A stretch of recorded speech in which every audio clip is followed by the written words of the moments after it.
ज्ञान में आया, छोटा था, लेकिन बहुत बचपन से ज्ञान की पुस्तकें जो हिंदू धर्म की हैं वो पढ़नी शुरू की थी। परिवार आर्य समाज में था, तो उनकी बहुत सारी छोटी छोटी किताबें पढ़ने को मिलती थी रोज। यहाँ आए तो लगा ये नई चीज तो है, पर ज्ञान सुनकर मजा बहुत आ गया, सुखद फीलिंग हो गई। तो सोचा इसकी स्टडी की जाए, स्टडी की दवाई है पूरी। मैं 54 ईयर्स से यही हूँ। तब हमारे आश्रम बहुत छोटे थे, ये सब तो थे ही नहीं। तो कहाँ से ये ज्ञान आया, कहाँ से आया बताओ?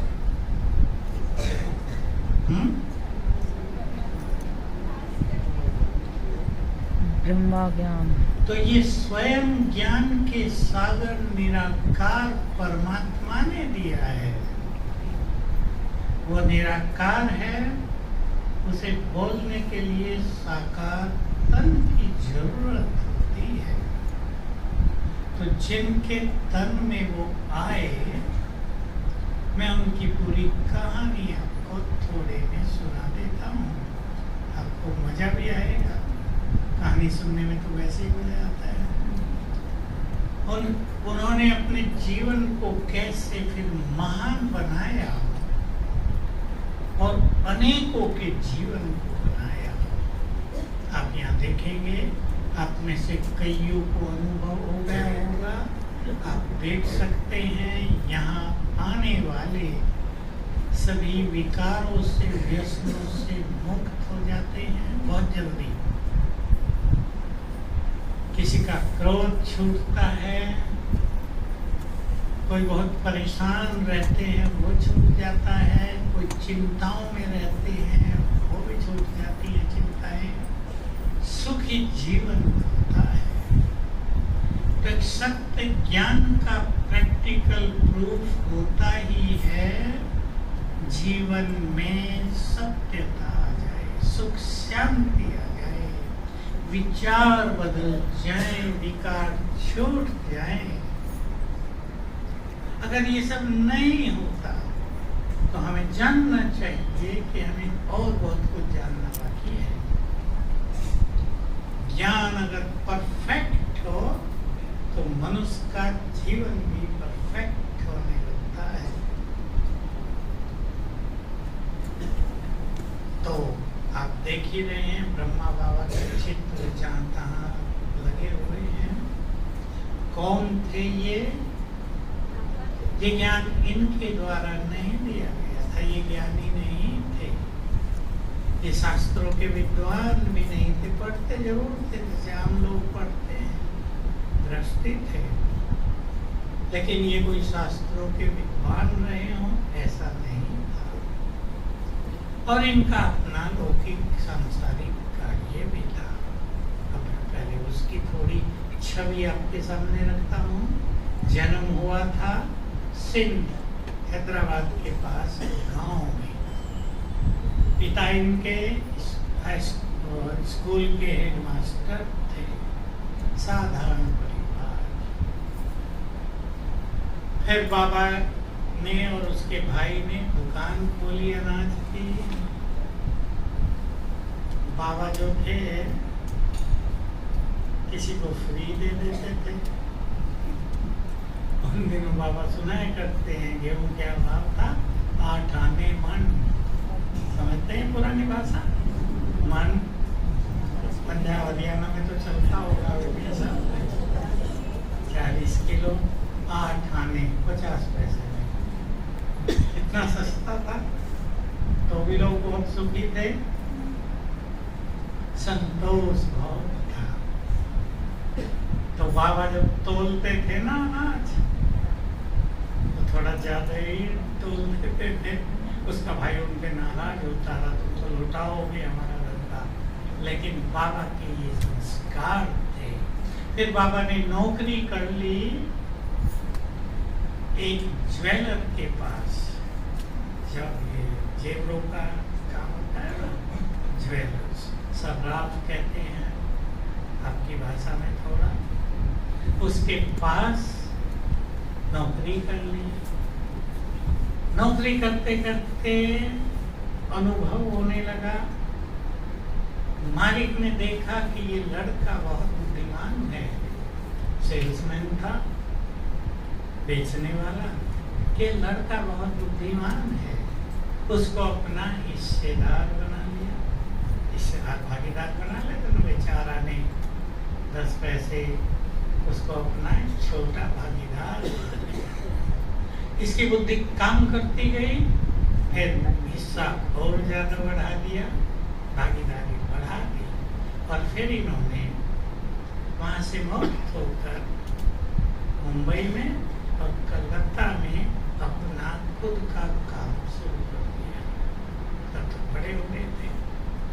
कलकत्ता में जाहिर का काम था, हम भी गए 2 साल 3 साल पहले, तो देखने गए भाई कहाँ थी दुकान, तो पता चला दूर से दिखाई, उस दिन दरवाजे बंद थे, कुछ चल रहा था, शायद उस दिन छुट्टी थी, कि ये वो एरिया है जहाँ बड़े बड़े ज्वेलर्स की दुकान थी, केवल पॉस एरिया जिसे आजकल कहते हैं, जहाँ बड़े बड़े बिजनेस पीपल रहते हैं। हमें बड़ा अच्छा लगा। तो बाबा का कार्य ज्वेलरी का बहुत सुंदर चलने लगा था, और इतना सुंदर चलने लगा, बाबा के अपने ज्वेलरी के काम में पैसा तो चाहे जितना भी ले, वो तो बिजनेस है, लेकिन ईमानदारी पूरी, प्योरिटी, प्योरिटी सपोर्ट, उसमें कुछ मिलावट नहीं। इसलिए उनके व्यापारिक संबंध हो गए राजाओं के साथ। नेपाल के राजा के पास बहुत आना जाना हो गया, और विशेषकर उदयपुर भारत में बीकानेर आदि जो राजस्थान की स्टेट है, उनसे काफी गहरा नाता हो गया। ये तो था बाबा का बिजनेस का हलचल। अब उनके जीवन का दूसरा पहलू, बचपन से ही बहुत रॉयल थे, उनके परिवार वाले लोग रहे यहाँ। उनकी लड़की भी यहाँ थी, लड़का भी यहाँ था, एक 3 लड़कियां और 2 लड़के थे उनको। वो बताते थे कि बाबा ने कभी किसी पर क्रोध नहीं किया। रॉयल संस्कारों में रॉयल्टी, किसी को कष्ट न पहुंचे इसका बहुत ध्यान रखते थे। बड़े उदारचित्त और दानी स्वभाव के थे। गरीब लोग बाबा के पास आते थे, दादा कहते सिंधी में, दादा के पास आते थे, दादाजी लड़की की शादी है, मदद चाहिए, मदद कर देते थे। एक कहानी सुना देता हूँ उनके परिवार की। कोई गरीब परिवार आया, दादाजी हमारी 2 लड़कियों की शादी है, हमें आपकी मदद चाहिए। थोड़ी बहुत मदद कर दी, तो बाबा की जो लड़की थी वो देख रही थी, सुन रही थी, अभी उसकी मैरिज नहीं हुई थी। उसके हाथ में सोने और हीरो के चूड़ियाँ होती ना बड़ी बड़ी, वो थी। तो उसने वो उतारी, कपड़े में ऐसे ही लपेट के, जब वो जा रहे थे उनके साथ गई और आगे जाके दे दी। उन्होंने भी ज्यादा ख्याल नहीं किया। घर गए तो देखा ये तो सोना और हीरे जड़े हैं। बेचारे वापिस आए, दादाजी आपकी लड़की ने हमें दे दिया था, पर ये तो बहुत महंगा है, अब इसको हम वापिस करने आए हैं। क्या कहा होगा बाबा ने? नहीं, तुम्हें दे दिया, मेरी लड़की ने दिया है, अब ये तुम्हारा है, ले जाओ, अच्छी तरह शादी करो। ऐसे बहुत अच्छे संस्कार थे बाबा के। सात्विकता, जैसे आजकल जो प्रचलन है, बहुत घरों में हो गया है नॉन वेज, और सिंधी तो इस बारे में प्रसिद्ध थे। उन दिनों भी नॉन वेज ज़्यादा ही चलता था। पर बाबा वैष्णव संप्रदाय के थे, इन सब चीजों से परे थे। तो एक अच्छा जीवन था, भक्ति भाव था, बहुत सारे गुरु किए हुए थे, अच्छे अच्छे लोग मिलते थे, उन्हें गुरु बना लेते थे। तो 12 गुरु किए थे, जहाँ तहाँ बड़े बड़े मंदिरों में तीर्थों पे जाते रहते थे। अब उनकी कहानी का दूसरा पहलू शुरू होता है लगभग 35 से 1935 से। उन्हें इस संसार से वैराग्य होने लगा, एकांत अच्छा लगने लगा, काम धंधे से बुद्धि हटने लगी। बहुत पैसा कमा लिया, क्या करेंगे आप? बच्चे बड़े होते जा रहे हैं, इनको सौंप देंगे, ये संकल्प आने लगे। बाबा का जीवन यहाँ से परिवर्तित होने लगा। 35 का जो साल था वो इसमें उनका बीता। वो अपने गुरुओं के पास जाते थे, पूछते थे कि मुझे बहुत वैराग्य हो रहा है, एकांत खींच रहा है, भक्ति करने की भी इच्छा नहीं होती है अब, लेकिन एकांत खींचता है, एकांत में बैठा रहूं, को ध्यान करता रहूं, ये मेरी इच्छा होती है, क्या हो रहा है? अब गुरु भी कहते थे भाई हमें तो इसके बारे में कुछ पता नहीं। ये कहते थे कि आपकी कुछ कृपा हो रही है, कुछ अनुभूति हो रही है। वो कहते थे हमें इसका कुछ पता नहीं है। 36 आ गया। तो एक साल इनका अपने से बात करने में, एकांत में, कुछ जो 7 नए गुरुओं से पहले सीखी थी उनमें व्यतीत हुआ।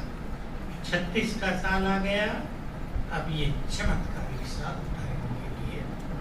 पहली घटना सुना देता हूँ।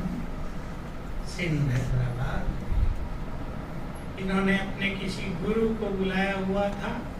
घर का बड़ा आंगन था, उसमें ही सत्संग चल रहा था और ये वहां से उठकर अपने कमरे में गए। वैसे ऐसा होता नहीं था कि गुरु बैठा हो और कोई जिसने बुलाया है वो उठ के जाए।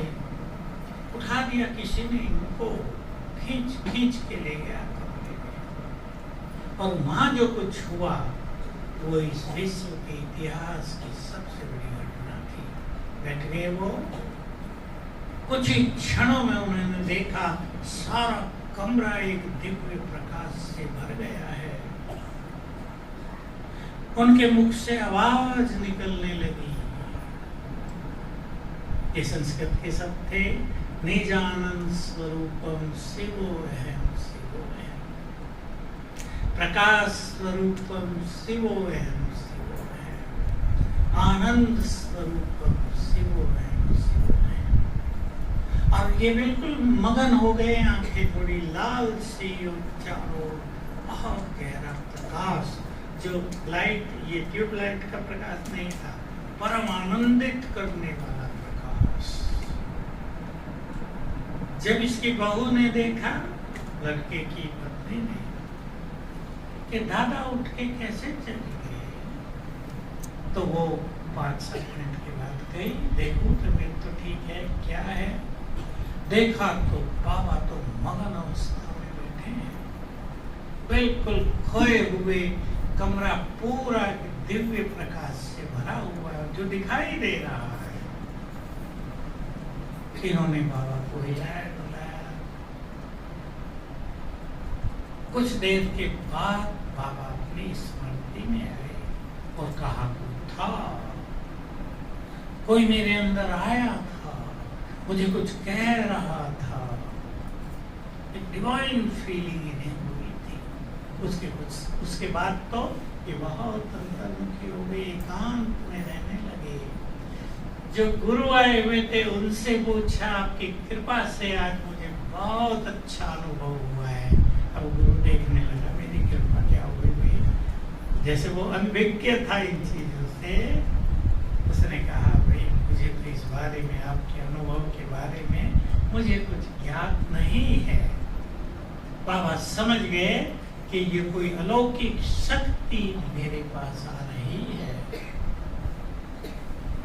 कुछ क्षणों, कुछ दिनों के बाद बाबा ने दूसरा साक्षात्कार किया। उनके साक्षात्कार के जो खेल थे वो चलने लगे, जिसको दीदार कहते हैं, देखना कहते हैं। तो देखा इस सृष्टि का महाविनाश,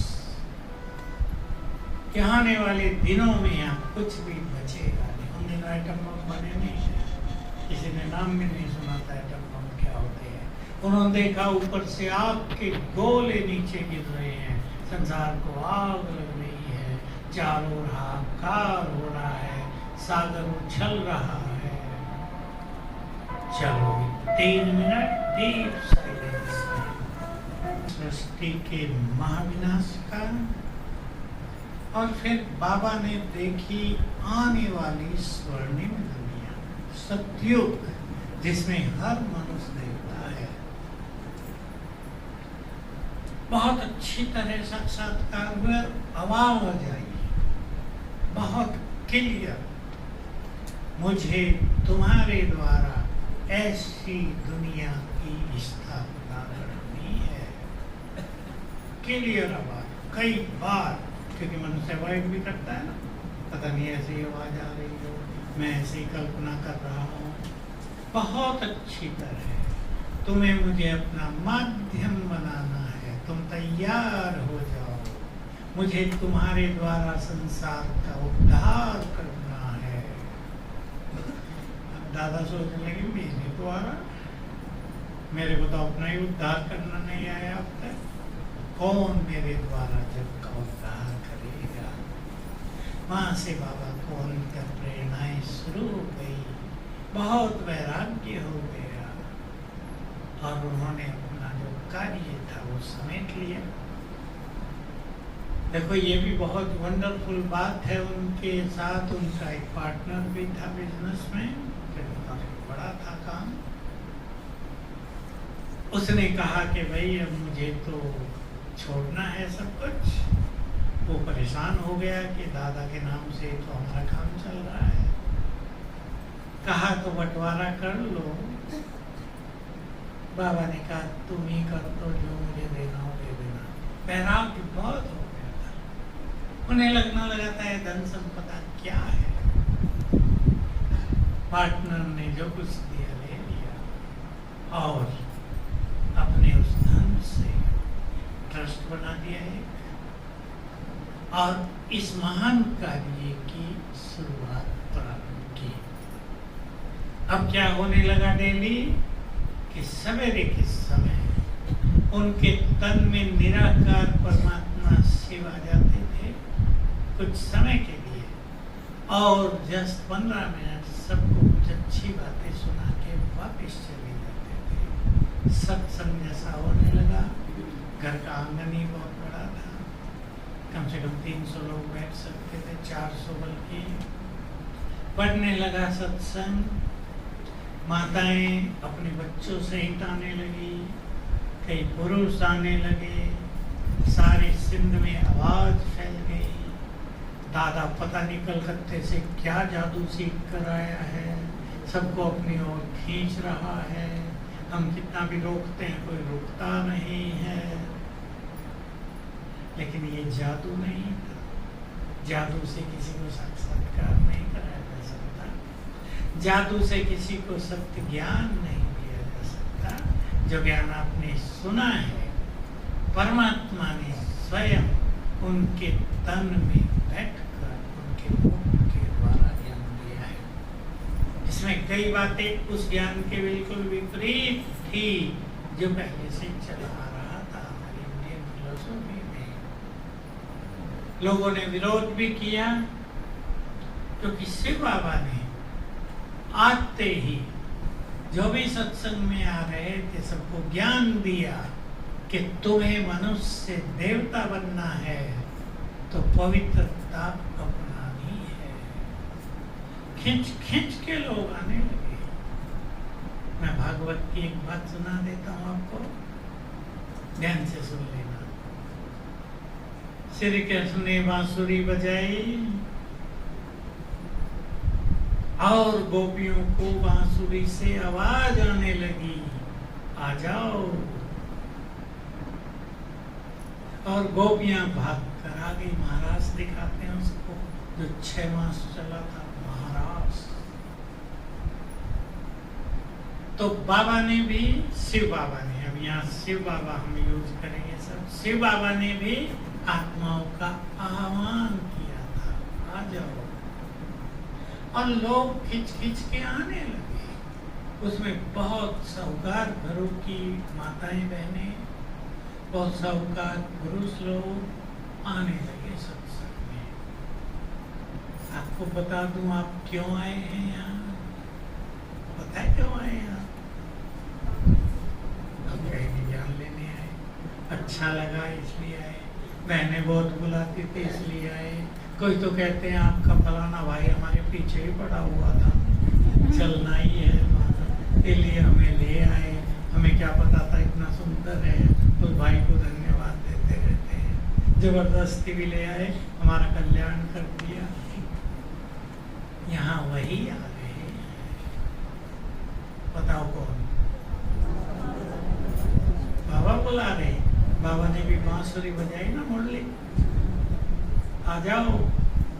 यहाँ वही आ रहे हैं जो सतयुग में देवी देवता थे। उनको ये आकर्षण हो रहा है, उनको आकर्षण हो रहा है। अबे कौन थे आप सभी? भाई बोलो कौन थे? ये सत्य है। और जब ये सृष्टि चक्र वहीं पहुंचता है जहां से चला था, सुनी ना इससे पहले क्लास में, 5000 साल का सृष्टि चक्र, जब ये वहीं पहुंचता है जहां से चला था, तो जो मूल संस्कार होते हैं ना आत्मा के, वो जगने लगते हैं। जैसे रोज अगर आप रोज सवेरे 6 बजे उठते हो, कभी जल्दी उठने लगे होंगे। जैसे हम लोग 3:30 उठते हैं, अलार्म बजे या 9 बजे, 3:30 बजे जग जाते हैं। अभी 6 बजे जो उठते हैं, 6 बजा और उठ जाते हैं, उठने की इच्छा होती है। तो ये सृष्टि का चक्र भी जब सतयुग से चल कलयुग के अंत में पहुंचता, फिर सतयुग में जाना है, तो हमारे पवित्र संस्कार जगने लगते हैं।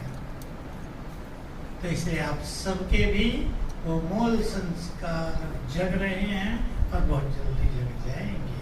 जैसे ही आप राजयोग और अच्छी तरह सीख लेंगे, तो वो संस्कार सब जागृत होंगे। जीवन में पवित्रता आएगी, विचारों में शुद्धि आएगी, महानता आएगी, सबके संस्कार श्रेष्ठ बनेंगे, सुखदायी बनेंगे और जीवन की यात्रा सुखद हो जाएगी। तो बाबा ने सत्संग शुरू किया, बहुतों ने पवित्रता को स्वीकार कर लिया। तो सिंध में आवाज हो गई, कौन है ये? जैसे मैंने कहा, लोगों ने आवाज की, दादा जादू सिखाया है, गड़बड़ कर रहा है दादा, पीछे पड़ गए दादा के भी, मार डाला जाए इसको। एक कहानी याद आ गई मुझे। बाबा कहीं थे, कई मकान थे बाबा को सिंध में, तो मारने वालों ने किसी को पैसा देकर भेज दिया बंदूकधारी को कि जाओ चुपचाप दादा को मारो गोली। उसने देखा दादा अपने पैसेज में घूम रहे हैं, ऊपर फर्स्ट फ्लोर पर, पहली मंजिल पर। दादा अपने बाहर होता ना बरामदा जैसा, उसमें घूम रहे हैं। उन्हें सोचा बहुत अच्छा मौका, थोड़ा सवेरे का टाइम था, कोई तो देख नहीं रहा, पकड़ में भी नहीं आऊंगा। उसने अपनी बंदूक तानी, तो बाबा की जगह क्या होगा? ज्योति बिंदु आत्मा दिखाई दी, जिससे बहुत तेज फैल रहा था। बाबा का शरीर दिखाई नहीं दिया। उन्हें सोचा मुझे कुछ भ्रम हो रहा है, बंदूक नीचे की, आंखें मली, क्या हो रहा है मुझे? एक दो मिनट के बाद फिर अपनी बंदूक तानी, निशाना लगाया, देखा बाबा तो वहां है ही नहीं है, कहाँ मारू गोली। तीसरी बार लगाया, फिर वही ज्योति स्वरूप आत्मा दिखाई दी। बेचारा हार के बाबा के पास आ गया, नतमस्तक हो गया। दादाजी मेरी गलती नहीं, आप तो महान पुरुष हैं, मुझे तो भेजा गया है, मैं ये काम नहीं करूँगा। दूसरा केस हुआ उन्हीं दिनों, क्योंकि बाबा सिख समाज से भी जुड़े हुए थे बहुत, तो किसी ने किसी सिख को भेजा कि पान धोती है कि जाओ तुम काम करके आओ। अब वो पहले तो ऐसे ही आया भक्ति भाव से, दादाजी बहुत अच्छे, मिलजुल के एक दो बार आया। तीसरी बार उसने प्लान बनाया था दादा की हत्या कर देनी है, सोच के ही कमरे में घुसा था, फिर गड़बड़ हो गई। क्या गड़बड़ हुई? बाबा की जगह उस सरदार को गुरु नानक देव दिखाई देने लगे।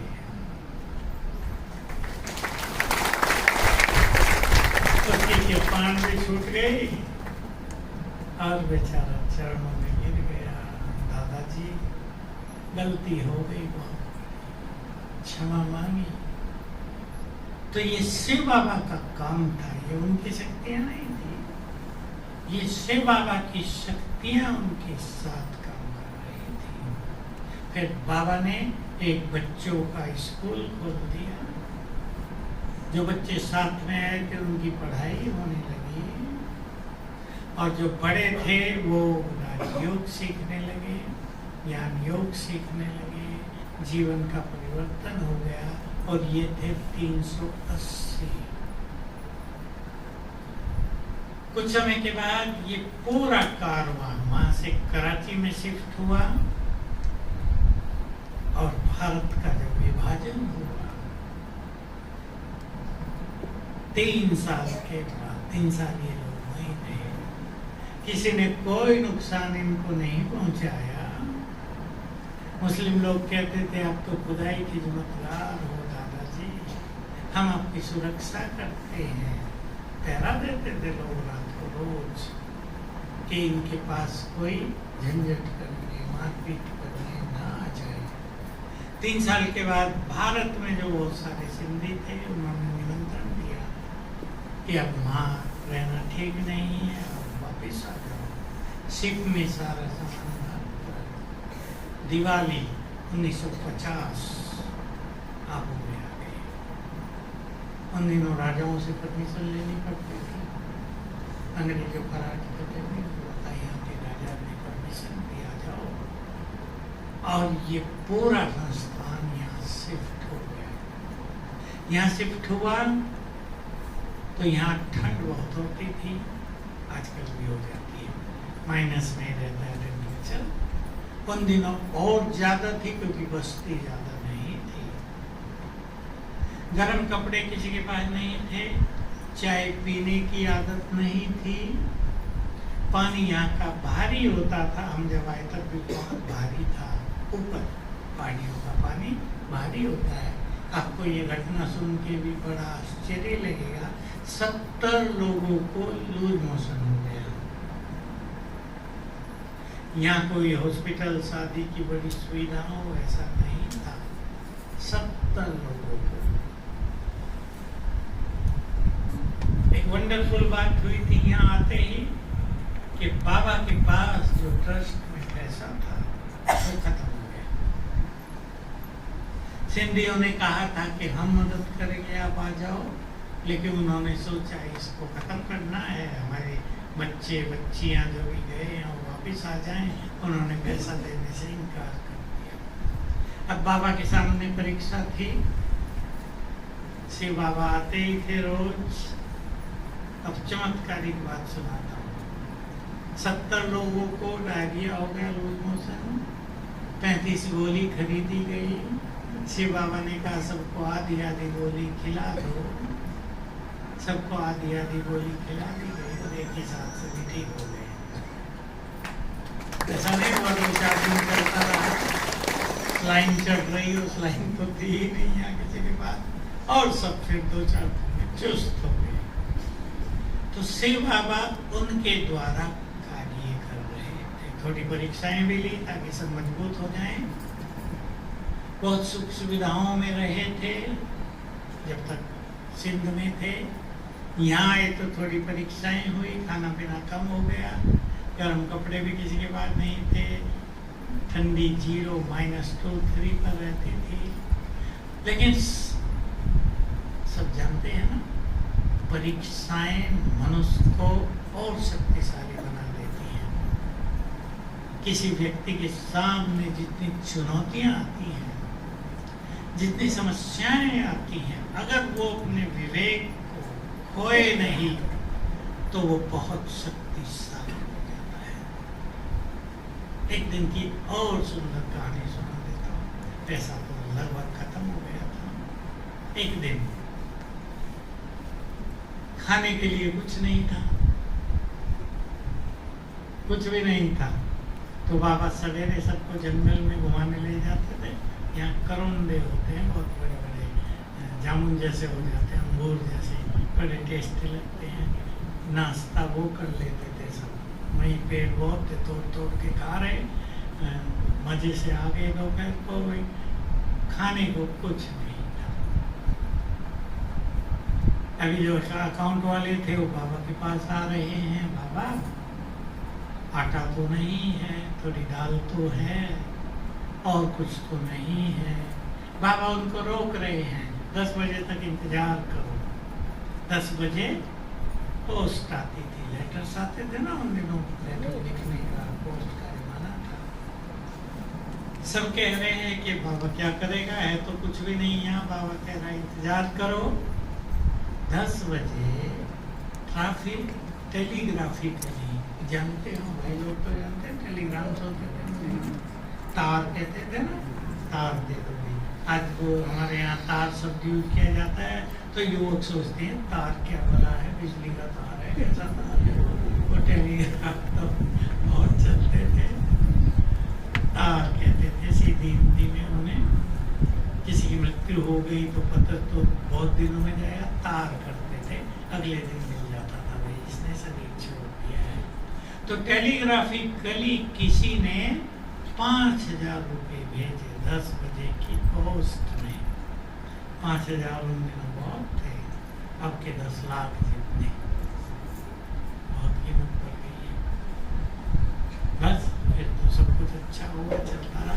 ये घटनाएं 3-4 बार हुई उन दिनों। बहुत सुंदर हो गया। दिवाली का त्योहार था। शिव बाबा ने ब्रह्मा के तन में आके कह दिया, परसों दिवाली है, सभी बच्चों को जलेबी खिलाएंगे। तो वो तो कह के चला गया। अब नीचे वालों की समस्या हो गई। घर में दाने नहीं, अम्मा चली बुनाने, कहावत है ना, घर में नहीं दाने, अम्मा चली बुनाने। तो अभी ब्रह्मा बाबा जो थे उनको नाम दे दिया था ब्रह्मा। शिव बाबा ने उनको नाम ब्रह्मा दे दिया था कि तुम्हारे द्वारा मुझे नई सृष्टि की स्थापना करनी है। और बाबा ने ट्रस्ट बना दिया था, जैसे मैंने कहा 5 बहनें उसमें ट्रस्टी बन गई थी, कार्य आगे चलने लगा। तो तब भी ऐसी घटना हुई। अब जलेबी तो खिलानी है, कह के चला गया शिव बाबा। और बाबा को ये विश्वास रहता था, ब्रह्मा बाबा को, कि जिसने कहा है उसको तो पता ही है कि कुछ है नहीं, और जरूर कुछ ना कुछ कर देगा। फिर ऐसे ही हुआ, कहीं से आ गया। और इसके पीछे एक बहुत बड़ी घटना है, सुंदर घटना। एक सिंधी परिवार जिनके 2 बच्चे यहाँ थे, उनके रिलेटिव मुंबई में थे सिंधी। वो बहुत साहूकार परिवार था। उनका ही बड़ा जसलोक हॉस्पिटल फेमस, बहुत बड़ा हॉस्पिटल अब तक भी चलता है। उस माता को रात को साक्षात्कार हुए, विष्णु ने दर्शन दिए, विष्णु की भक्ति हो। और उसको कहा कि आबू में वो जो तुम्हारे बच्चे हैं वो मेरे बच्चे भी हैं, सब भूखे हैं, जाओ भेजो जल्दी कुछ। उसने 5,000 दे दिए। फिर जलेबी खाई सबने, आनंद मनाया। ये सीन बहुत होते थे। तो उनके तन में शिव बाबा आकर ज्ञान देते थे, जिनको हम क्या नाम देते हैं? मुरली, ज्ञान मुरली। मैंने तो सम्मुख देखा है। बाबा के तन में जब शिव बाबा आते थे, उनका चेहरा, नैन, हाव भाव सब दूसरे होते थे। बहुत बड़ा ग्लो, इंग्लिश में कहते हैं ग्लो, बहुत बड़ा तेज चेहरे पे आ जाता था। सारा दिन वो तेज नहीं रहता था, और सवेर जब शिव बाबा उनमें आते थे तब वो बहुत जबरदस्त तेज, जो उनकी पर्सनालिटी को, उनके व्यक्तित्व को बहुत आकर्षक बना देता था। 1 घंटे तक वो प्रोग्राम चलता था, मैंने देखा वो। जब मैं पहली बार आया तो मन में कई प्रश्न सबके होते हैं, तो छोटे लेकिन प्रश्न तो रहते हैं कि कहीं ऐसे ही झूठ तो नहीं बोलते, भगवान आते हैं, कहीं बहकाया तो नहीं जा रहा है। आर्य समाज से आए थे तो आर्य समाज को जरा तर्क वितर्क की ज्यादा आदत होती है, तो सब कुछ देख लिया। तभी मैंने निश्चय किया कि इनके साथ ही रहना है, इस सेवा में ही अपना जीवन अर्पित कर देना। इससे अच्छा समय, इससे अच्छा जीवन और कुछ नहीं होगा। बाबा ने, ये तो रही स्थूल कहानियां, लेकिन ब्रह्मा बाबा ने बहुत ज्यादा तपस्या की। ये नहीं उनके तन में शिव बाबा आ गए और बस पूरा हो गया। जो शिव बाबा ने कहा वो सबसे पहले उन्होंने किया। बहुत तपस्या की, अपने को बहुत पवित्र बनाया। पहली तपस्या होती है हमारी आत्मा के स्वरूप में स्थित होने की, वो पहले दिन से शुरू हो गई थी। शिव बाबा ने आते ही ज्ञान दे दिया था, तुम आत्माएं हो, तुम शरीर नहीं हो, मैं आत्मा हूँ। ये बहुत अच्छा अभ्यास बाबा कराते थे और खुद बहुत करते थे। एक दूसरी हमारी तपस्या है बहुत अच्छी, बुद्धि को स्थिर करने की, व्यर्थ विचारों से मुक्त करने की। वो तो बाबा ने बहुत करने की। त्याग और समर्पण, अध्यात्म के मार्ग पे 2 चीजें बहुत बड़ी होती हैं, त्याग और समर्पण। बाबा ने अपना सब कुछ समर्पित कर दिया था। और आपको ये जानकर बहुत अच्छा लगेगा कि जब से बाबा ने अपनी धन संपदा अर्पित की थी, उसके बाद कभी पैसा देखा ही नहीं। हंसी की बात सुना देता हूँ। अभी जो बहनें साथ रहती थी, पापा से हंसी मजाक कर लेती थी। 1 पैसे का सिक्का होता था पीतल का, देखा किसी ने? बुजुर्गों ने देखा होगा, बीच में कटा हुआ। एक बहन बाबा के पास ले आई, बताओ बाबा ये क्या है? बाबा पलट के देखे, कुछ समझ में नहीं आया। कहा वो नल में लगने वाला वासर होगा, कटा हुआ होता है ना। वो तो हंसी मजाक करते थे, सब खुश हो गए। देखो बाबा को पता ही नहीं है। बाबा को बताइए 1 पैसा है। अब बाबा ने तुरंत कहा, देखो सतयुग में हमारा भारत, वहाँ सोने हीरो के सिक्के होते थे, और अब इतना कंगाल हो गया कि पैसा भी तांबे का बना है, वो बीच से काट दिया। गरीबी आ गई। फिर से इस भारत को स्वर्ग बनाना है। देखो उन दिनों ये बातें कोई मानता नहीं था, लेकिन अब तो बहुतों के मुख पर आ गई है। प्राइम मिनिस्टर को बहुत कहने लगे भारत को स्वर्णिम भारत बनाना है, क्योंकि ये सब अब समय नजदीक आ रहा है।